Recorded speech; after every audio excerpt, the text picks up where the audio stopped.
Since it's March Madness, allow me to quote the great Kevin Harlan. Did we just see what I think we just saw? What was that outing? The Devils allowed 4 unanswered goals in the third period, and they blew a 3-1 lead. We have a lot to break down in today's episode of Locked On Devils. Buckle up, everybody.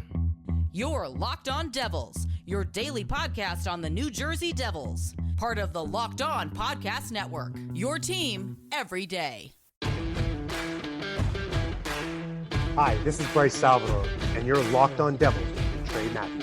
Elliott scores! Oh, Stevens stepped up, nailed it. Brodor's got the puck. What a shot. The Devils win the Stanley Cup. Alrighty now, what is up, New Jersey? Welcome back to the Locked On Devils podcast here at the Locked On Network. I'm your host, college hockey play announcer, Devils Wire Pucks Pitchforks, and also part-time credential media member, Trey Matthews. Happy March Madness to all those who celebrate. I hope your brackets are doing well. I also hope that college basketball is giving you something to cheer and be happy for, because the New Jersey Devils lost in embarrassing fashion to the Calgary Flames by a score of 5-3. That third period was horrendous, and that's putting it nicely. In the first segment, I will share my main takeaways from the game, and we will also look at the standings because I'm anxiously looking at them constantly, just trying to make sure that the Devils still have a comfortable points cushion. Then in the second segment, we will hear from head coach Sheldon Keefe. We will get his perspective as to what went wrong for his team. And then in the third and final segment, like I do with every post-game recap episode, I will compare the stats and give the Devils a letter grade. Man, we should be talking about Nico Hischier leading the team in goals with 29. We should be talking about not March Madness, but Meyer Madness, because Timo Meier seems to elevate his game every time the calendar turns March. We should be talking about Eric Haula and Paul Cotter contributing a lot more. Both of them were scratched in recent games, and they've really stepped up. We should be talking about those storylines. We should be talking about how the Devils have been stringing together some wins to greaten their chances of clinching a playoff spot. Mrs. Fields won her third straight dessert race. I'm getting tired of that marketing gimmick. I think it's honestly gotten old, but people still want to talk about it. To each their own. We should be talking about the homecomings that we saw. Kevin Rooney, Yegor Sharangovich, Kevin Ball, Blake Coleman coming back to the Rock, Jacob Markstrom going up against his former team as well. But no, we got to talk about so many negatives. This was an ugly, ugly performance.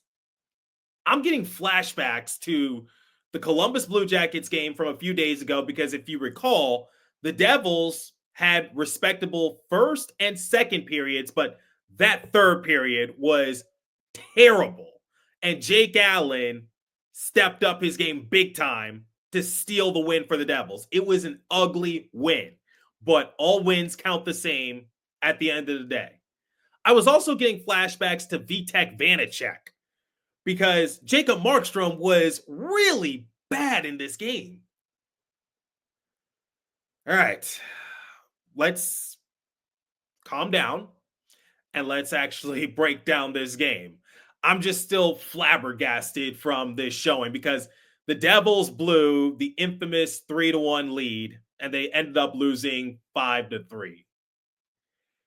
When assessing the Flames, according to Bill Spaulding, they're not the best offensive team, but they know how to keep the puck out of their own end. And they put something together in the third period. I'm going to be repeating that ad nauseum, so you've been warned. And I've been talking about how the Devils have been competing to try to greaten their chances of clinching a playoff spot, but the Flames are also playing for something. They're just a couple points behind for the second wild card spot out west. So the Flames are also desperate, and they might look at this game as a turning point to build some momentum their way. I think the biggest takeaway is that Jacob Markstrom, he's still trying to recover.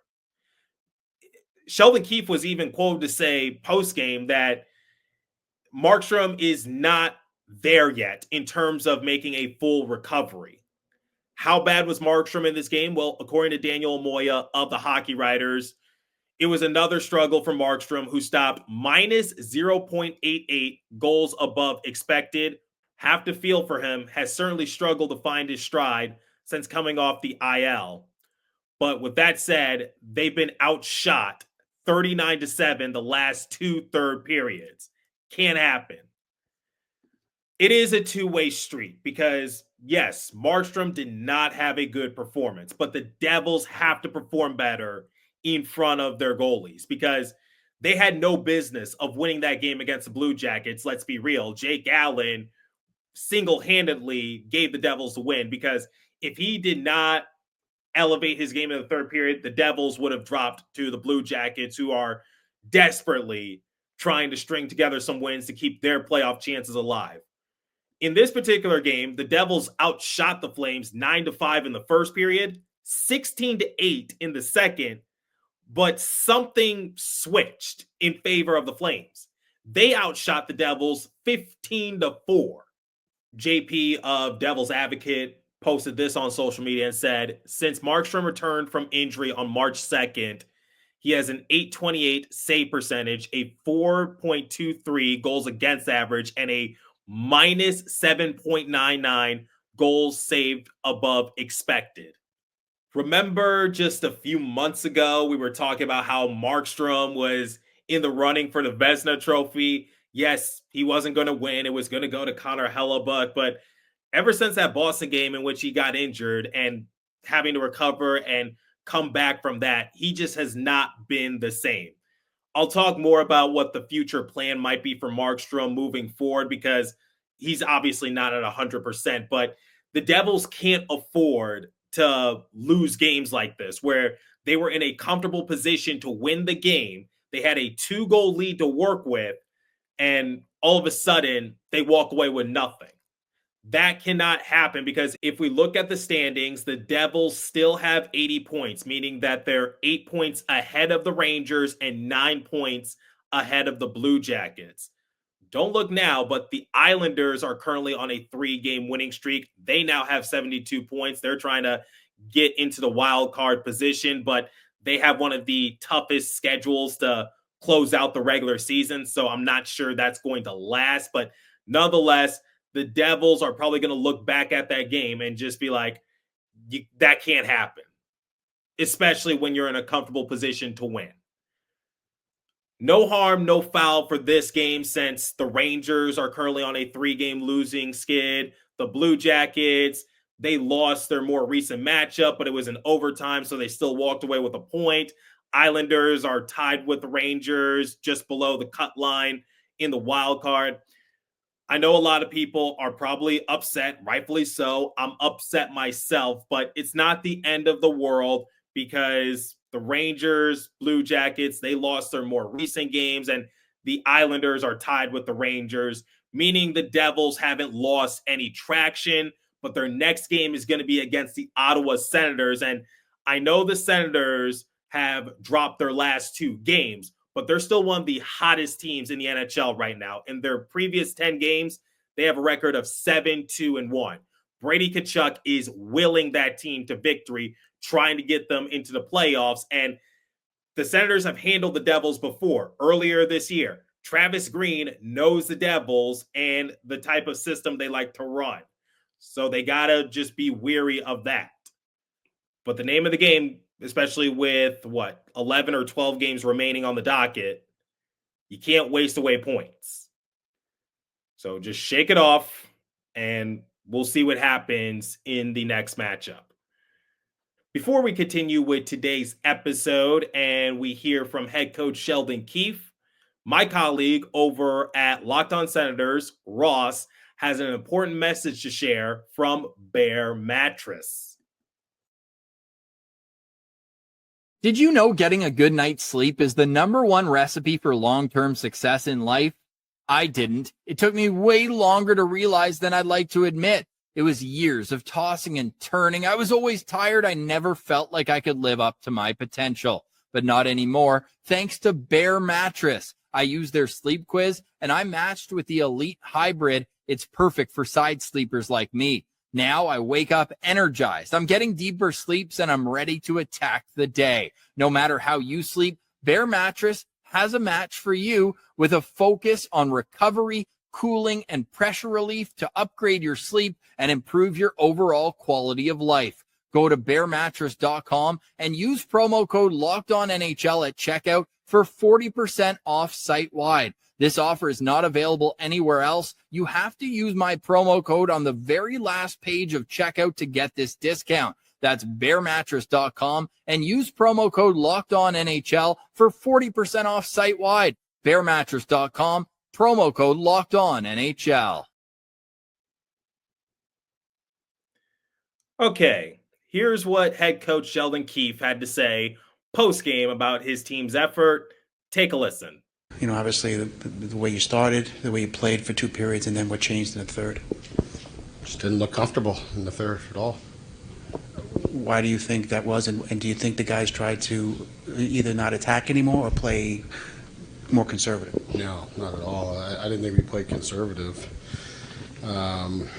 Just didn't look comfortable in our end. Just kind of tossed pucks away.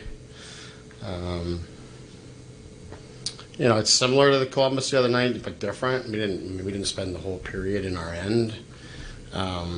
We had some looks. I thought we had Kovacevic had a grade A chance in the slot in the first couple of minutes. Russia missed a breakaway, penalty kill. I thought we had some good forechecks where we got up the ice, but we certainly didn't look comfortable. Once they got the second one, you could feel the weight of it, and that's unfortunate. What does it take then for your team to be comfortable in those moments? It's really hard to say. It's caught me off guard, quite honestly. Yeah. This hasn't been an issue for us all season long, so don't know what to make of that. Obviously, had in Columbus, thought that was maybe our wake-up call. Like, let's talk about it. The stakes are a little higher this time of year. We spent time on it. As fate would have it, puts us in a similar situation, not 2-0, but 3-1.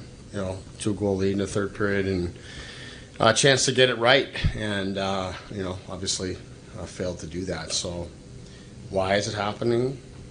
I don't know. Like I said, because it's caught us off guard. I think there's contributing factors. We're not the same group that we've had all season long, and playing 5 defensemen for the most part for most of the games are probably wearing on us a little bit.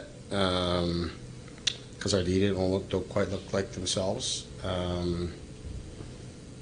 I don't know. I'm searching for answers at this point. But we'll watch it. We'll look at it, and obviously need to be better. There were obviously some game time decisions. Pally and Laser in play. Is that a concern? Are they okay, or is it just sort of? We'll have to see. We actually ended up, as it turned out in the afternoon, we ended up sending them for some imaging just to be a little more comfortable exactly what's happening. So we'll I didn't get any feedback on how that went or what the situation is. We'll probably have a little better idea tomorrow. Okay, there are 4 things I want to highlight. The first being is that he said that the team was off guard. So not only was I shocked with the overall result, not only were you shocked with the overall result, but it seemed like Sheldon Keefe and the rest of the team, they were also flabbergasted. And if you listen to Nico Hischier and Brendan Dillon post-game, they also sounded disappointed and shocked beyond words, because this hasn't been a problem for the Devils. They've endured a lot of problems this year, but the one thing that's been consistent from this team has been their ability to close out games. After this particular matchup, when leading after the second period, the Devils now have a record of 31-2. Their first regulation loss after leading going into the third period. And the 2 OT losses came at the hands of the Toronto Maple Leafs, if you're curious. So this, in fact, is uncharted territory for them, and they got to figure that out. And Sheldon Keefe sort of talked about it, which was looking for answers. Well, the problem is this is one of the consequences of slumping for many months, which is you don't really have time to try to search for the answers and figure it out. You got to just put it behind you and move on to the next game. Because like I said in the first segment, you can't afford to waste points. Not only that, waste points in embarrassing fashion. It's one thing if the Devils just lost 5-3 and the Flames were just the more dominant team from start to finish. That's one thing. It's a completely different thing to allow 4 unanswered goals in the third period. Albeit one of them was an empty netter thanks to Kadri, but that's beside the point. The Devils had a 3-1 lead heading into the third period. That should be enough cushion for them to close out the game for 20 minutes because, like Bill Spaulding said during the broadcast, this Flames team has struggled offensively. They're not really that much of a threat, but yet the Devils didn't really have an answer. And I could be wrong. I could be wrong. I cannot reiterate this enough. But I feel as though Sheldon Keefe should have called a timeout after the Flames tied the game, just to settle his guys down. Because not too long after the Flames got the equalizer goal to make it a 3-3 game, Jonathan Huberdeau got the game-winning goal. Why didn't Sheldon Keefe call a timeout to settle down his guys? That's just my personal opinion, because you see that your team is rattled. Call the timeout. He did use his timeout, but that was mainly to get Markstrom off the ice so they could get the extra attacker, 6-on-5, trying to get the equalizer goal, send it into OT, walk away with something, unsuccessful. That's just my opinion. You're free to disagree with it. Another thing is Lazar and Palat. They did not play in this game. Now, I said in the previous episode that I thought that Lazar and Palat were just taking a maintenance day because they might have been a little banged up. And Sheldon Keefe talked about it after practice. He said, yeah, sort of a maintenance day. And also it gives them a chance to experiment with the lines a little bit. Curtis McDermott played in this game, but he didn't really do that much. He only played a few minutes. I guess he kind of kept Ryan Lomberg at bay because remember, Lomberg did break Nathan Bastian's jaw a few months ago. But digressing a little bit, that's all McDermott really does. Not really going to complain. I mean, sometimes people complain about the Devils being too soft, but if Lazar and Palat are out for an extended period of time, that's killer for New Jersey. I know Lazar and Palat aren't the best players on the team, but the Devils need all hands on deck. They can't afford to lose any more players, especially with the playoffs right around the corner. So the fact that Sheldon is saying that they're going to get imaging to just see what's going on with them, that does leave me a little concerned. I'm not going to wave the red flag because I don't have any sources to confirm or deny whether or not the injuries are serious, and I don't want to strike fear into you, my audience. I don't want to spread any propaganda, but I know we're late in the year. No one's really 100%, especially in a contact sport like hockey, but I'm really hoping for the best for Lazar and Palat. You can have your own opinions on them, but with the Devils missing so many key assets already, they can't afford to lose any more depth pieces. They need all hands on deck. They need as many options. And the fourth and final thing that I will say might be controversial, but I know Jacob Markstrom has been good for the most part. Let's be real. Like prior to the injury, he was arguably the Devils' MVP player. But if he's not at 100% and if he's still trying to recover, I think you need to make Jake Allen the starter moving forward because you can't afford to rush him back. Markstrom re-aggravate something, or another circumstance is that Markstrom still isn't at 100%. And as a result, the Devils are going to be losing games because he's not really on his A game. You can't afford that to happen, you need as many points as possible. So until Markstrom is at 100% and he gets to where he needs to get, according to Sheldon Keefe, then I think you need to make Allen the starter from here on out. Better to be safe than sorry. And this is not a knock at Markstrom, but I want him to take his time. I still believe in him. He was good for the Devils for the most part, but Jake Allen has been really good. Since March 2nd, once again, according to JP, Allen has a .961 save percentage, a 1.33 goals against average, and a plus 6.32 goals save above expected. Allen has caught lightning in a bottle. We've seen Allen struggle at some point this season. Now we're just seeing Markstrom struggle, but I know Markstrom's just trying to recover from injury. But like I said, better to be safe than sorry. So those are my main takeaways from the Sheldon Keefe soundbite. And hopefully the Devils are able to bounce back against a Senators team that's been putting it together the last few games. All right. I'm going to compare the stats, give the Devils a letter grade momentarily. But before we continue, let me tell you guys about 5-Hour Energy. Daylight savings snuck up on us again. And if you're feeling that lost hour of sleep, 5-Hour Energy has your back. The extra sunshine means more time for fun, but sometimes you need a little boost to power through. Whether you're staying up late watching the NCAA tournament, squeezing in a round of golf after work, or just trying to keep up with your busy day, 5-Hour Energy gives you that quick, refreshing pick-me-up whenever you need it. Let me tell you guys, I travel a lot, and whenever I'm going on a long road trip, I need two things. I need my podcast lined up, and I need a 5-Hour Energy. It's a lifesaver. Head to 5hourenergy.com to find over 15 flavors to choose from, including watermelon, blue raspberry, and peach mango. You can even build your own 12-pack or 24-pack delivered right to your door. Need one now? Grab a 5-Hour Energy shot at your local grocery or convenience store. They're everywhere. Stock up today and stay energized.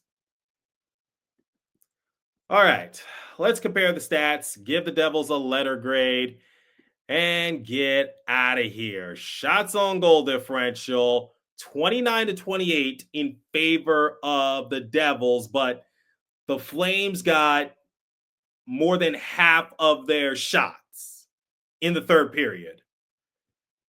Just a shocker, honestly, because early on in the game, Markstrom had to face little to no shots. But this time around, in the third period, he got what Jake Allen got against the Blue Jackets. Unfortunately, he fell a bit short of the goal. Power plays, Devils were 0 for 2. Flames were 1 for 5, thanks to Matt Coronado. Devils' power play has been lacking the last few games, and losing Jack Hughes and Dougie Hamilton, it doesn't make things easy. Hits 20-17 in favor of the Devils, giveaways 17-12 in favor of the Devils, takeaways 4-3 in favor of the Flames, blocked shots 22-14 in favor of the Devils, time spent in the penalty box 10-4 in favor of the Devils. Oh, by the way, shout out to former Devil Kevin Ball for helping out on Eric Halla's goal. If you don't know what I mean, well, Eric Halla let a shot rip and it actually ricocheted off Ball and it found the back of the net. Dustin Wolf couldn't locate it. So shout out to Kevin Ball for helping his former teammate, because Halla's trying to score a little more consistently heading into the playoffs. Hey, we've seen this happen before.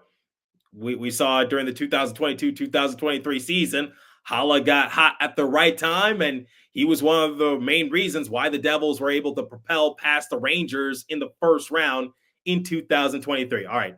Anyway, I'm getting off track. If I had to give the Devils a letter grade, I will give them... This is difficult. I was leaning towards a D or a D minus, but since they made the same mistake twice in back-to-back games, I'm going to have to give them an F, because they obviously didn't learn from their previous mistake. They made the same one. They left their goalie out to dry. Markstrom let in a few softies, but that Huberdeau goal, thanks to Jonathan Kovacevic, oof, that was ugly. And at that moment, you knew the Devils were pretty much screwed. So I'm going to have to give the Devils a failing grade in this game. You can't waste points. You can't make the same mistake that you did in the previous game.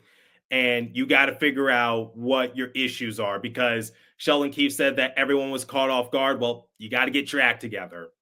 Playoffs are right around the corner. You have not clinched a playoff position. You got a bunch of teams right behind you. And if you waste those points, your cushion is going to get smaller, smaller, and smaller. That's how the Devils went from second to third back in January. So I'm just hoping that the Devils don't go on a losing streak, because they can't afford to. We only got a few games remaining on the docket. Every game is so crucial until the Devils clinch. So leave your thoughts down below if you're watching on YouTube. I'm curious to hear your thoughts on the matter. What did you think of this outing against the Flames? What did you think of Sheldon Keefe's thoughts on the matter? Like I said, leave a comment down below if you're watching on YouTube. If you're listening on podcast streaming service, hit me up on my personal X Page app at TreyMatt4 or the show's X Page app at Locked On Devils. As for today's episode, that's all the time I have for you. Continue to stay safe. Have a wonderful day, New Jersey. Go Devils. I'll catch you guys next episode. Thanks for listening once again.